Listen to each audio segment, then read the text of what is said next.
Hello friends, मेरा नाम है डिम्पल और आप देख रहे हैं यूट्यूब चैनल। फ्रेंड्स, आज इस वीडियो में हम जिस परेशानी की बात करेंगे उसका नाम है पैराप्लेजिया। इसे मेडिकल लैंग्वेज में पैराप्लेजिया कहा जाता है और अगर हम इसे कॉमन वर्ड में समझें तो इसे कहा जाता है पैरों का पैरालिसिस। तो विदाउट वेस्टिंग टाइम चलिए वीडियो शुरू कर लेते हैं।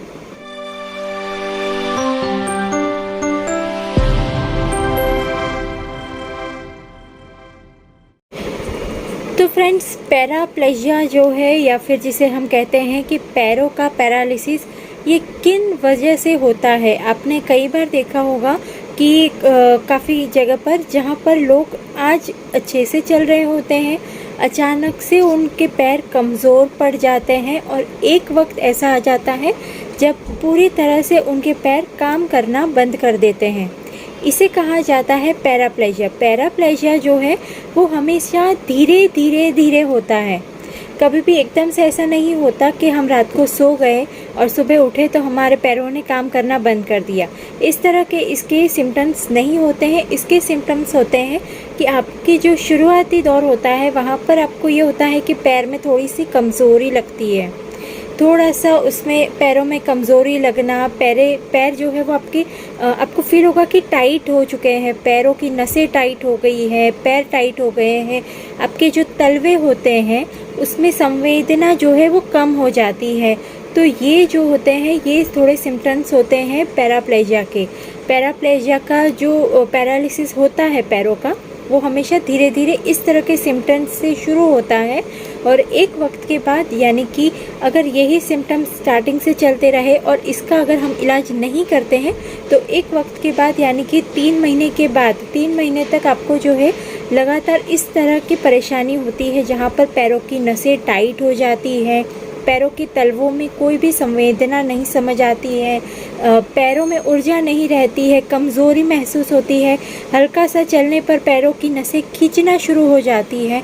तो ये जो थोड़े बहुत सिम्टम्स है इस नॉर्मल से सिम्टम्स से शुरू होता है और एक वक्त के बाद जब 3-4 महीने जब गुजर जाते हैं तो ये सिम्टम्स धीरे धीरे बढ़ते पैरों की जो है मजबूती है या पैरों के चलने की जो कार्यक्षमता है उसे कम कर देता है और धीरे धीरे ये जो है पैरों के पैरालिसिस की तरफ चला जाता है। और एक वक्त ऐसा आता है कि इंसान अपने पैर पर खड़ा भी नहीं रह पाता। एक नॉर्मल रूटीन वर्क करना तो बहुत दूर की बात है, अगर उसे अपने बिस्तर से लेकर बाथरूम तक अगर भी चल के जाना हो तो उसे बहुत ज़्यादा परेशानी होती है, बहुत मुश्किल होता है। ये सिम्टम्स होते हैं पैराप्लेजिया के। तो फ्रेंड्स, ये किस रीज़न से होता है, क्या इसकी परेशानी होती है जिसकी वजह से ये होता है।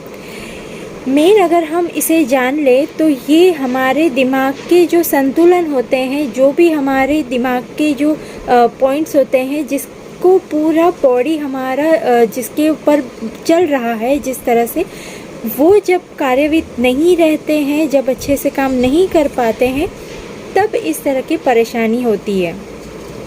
जैसे कि अगर मैं इस सब्जेक्ट पर मैं आपको अगर इसके सिम्टम्स बताऊं या फिर ये बताऊं कि ये किस वजह से होता है, तो ये कभी कभार हमारे दिमाग में कभी कभी खून के गड्ढे जम जाते हैं। ये परेशानी होती है ओवर स्ट्रेस की वजह से। अगर बहुत ज़्यादा आप स्ट्रेस ले रहे हैं तो आपका खून जो है वो धीरे धीरे गाढ़ा होने लगता है और गाढ़ा होने के साथ साथ कभी कभी हमारे दिमाग में जो है खून के गड्ढे जम जाते हैं, तब ये परेशानी होती है। दूसरा एक रीज़न अगर हम इसका देखें तो दूसरे एक चीज़ ये है कि अगर किसी व्यक्ति को बार बार गिर जाने की प्रॉब्लम है, यानी कि कोई व्यक्ति है जो चलते चलते बार बार स्लिप हो जाता है, कहीं से भी आपने देखा होगा, मैंने 3-4 बार ये केसेस देखे हैं कि लोग चलते चलते गिर जाते हैं। कोई व्यक्ति ऐसा होता है जो हमेशा ही गिर जाता है, अगर नॉर्मली भी चल रहा है तो वो गिर जाता है। तो जब इस तरह से बार बार वो व्यक्ति गिरता रहता है, कहीं ना कहीं से वो गिर जाता है, तो इससे क्या होता है कि उसकी स्पाइन जो है वो पूरी तरह से दबती है, प्रेशर आता है स्पाइन पर। और अगर ये प्रेशर कंटिन्यूस आते रहता है तो कुछ वक्त के बाद, यानी कि कुछ साल के बाद, 8-10 साल के बाद, ये जो स्पाइन कंटिन्यूस जो झटके खाती है, बार बार गिरने की वजह से जो झटके खाती है, उस झटके की वजह से जो है हमारे दिमाग की नसें जो है वो धीरे धीरे कमज़ोर हो जाती हैं या फिर उसमें डैमेज होना शुरू हो जाता है। स्पाइन में झटके खाने की वजह से दिमाग को भी झटका आता है और उससे जो है हमारे कार्य करने की जो शक्ति होती है वो कमज़ोर होती जाती है और हमारी नसों में दिक्कत आनी शुरू हो जाती है। तो तब जो है हमारे पैरों की कार्यक्षमता कम हो जाती है और यहाँ पर भी हमें यही सिम्टम्स देखने मिलता है कि पैराप्लेजिया नाम की परेशानी हो जाती है। अब यहाँ पर जो इंसान रोज़ गिर रहा है वो वापस से उठेगा, वापस से चलेगा, लेकिन उस वक्त उसे कोई परेशानी नहीं होगी। लेकिन एक लेवल जाने के बाद, एक वक्त गुजर जाने के बाद उसे ये परेशानी पता चलेगी और ये उसे वहाँ पर दिखाई देगा। तो अगर कोई इंसान है जो बार बार गिर जाता है तो उसके पास ये एक है कि वो बहुत संभल कर चले, बहुत ध्यान रख कर चले। कोशिश करे कि कभी ऐसे चप्पल या इस तरह के कोई शूज़ ना पहने जिससे वो बार बार स्लिप हो जाता हो। अगर घर में बार बार स्लिप हो जाते हैं तो बहुत ध्यान रखें हर चीज़ का कि बार बार स्लिप ना हो जाए, बार बार गिर ना जाए। दूसरा, अगर हम इसमें कोई सिम्टम्स देखें तो अगर मैं इस विषय पर और आगे बात करूं तो अगर किसी को सिर में चोट लग जाती है, अगर गलती से उसके सर पर कोई चीज़, भारी चीज़ गिर जाती है या उसका सर किसी चीज़ से टकरा जाता है, बहुत ज़ोर की अगर चोट लग जाती है दिमाग में, तो वहाँ पर जो है हमारे दिमाग में खून की गांठ बन जाती है। तो ये जो खून की गांठ बनती है इसकी वजह से बहुत सारी हमारी जो दिमाग की नसें होती हैं वो शिथिल पड़ जाती हैं, बहुत ही कमज़ोर और टाइट हो जाती है। तो वहाँ पर भी हमारे पैरों की कार्यक्षमता कम हो जाती है।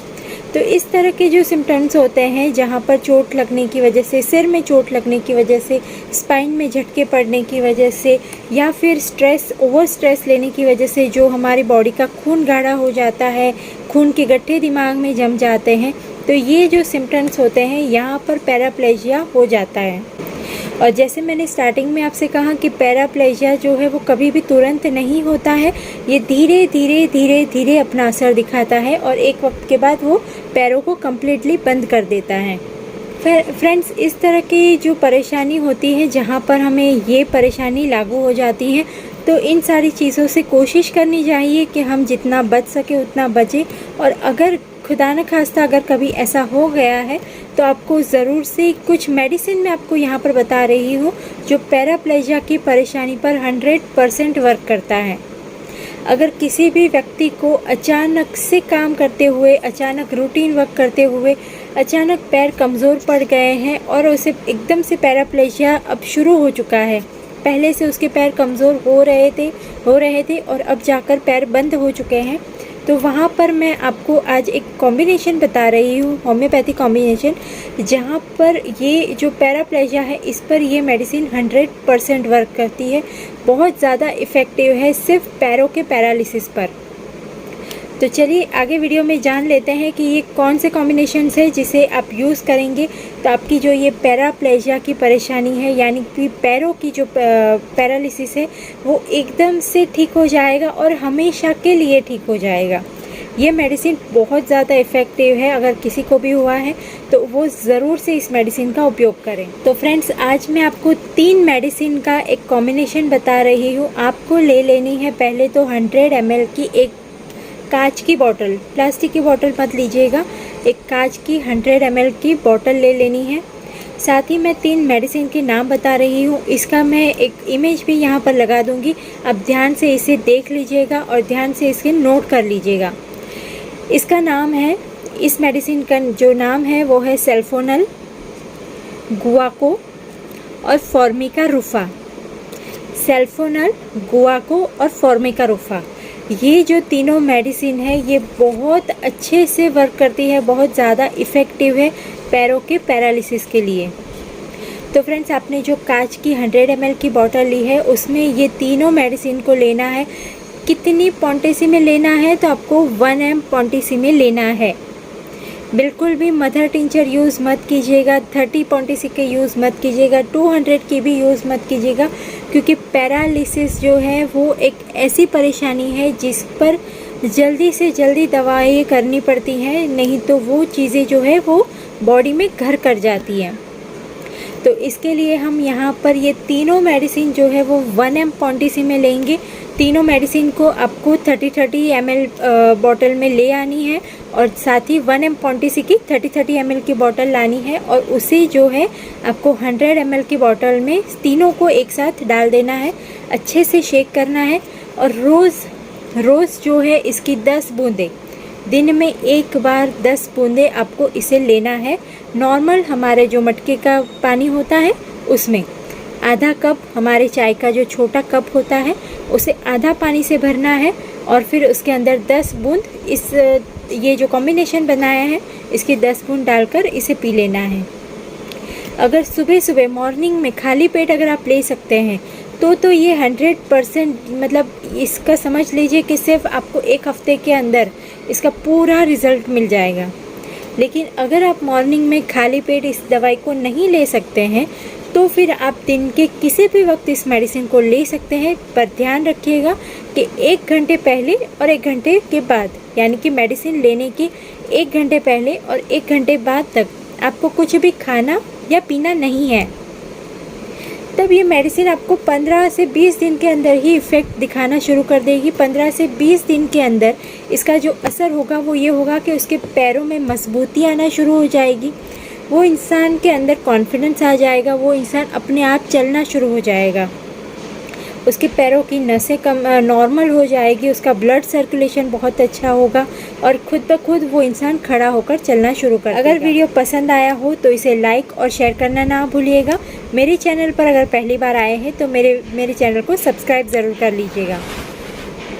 और अगर आपको किसी भी और तरह की कोई परेशानी हो रही है या किसी भी और तरह की मेडिसिन के बारे में आप कोई जानकारी चाहते हैं तो वो भी मुझे कमेंट्स में ज़रूर लिखिएगा, मैं उस पर भी एक वीडियो ज़रूर बनाऊंगी।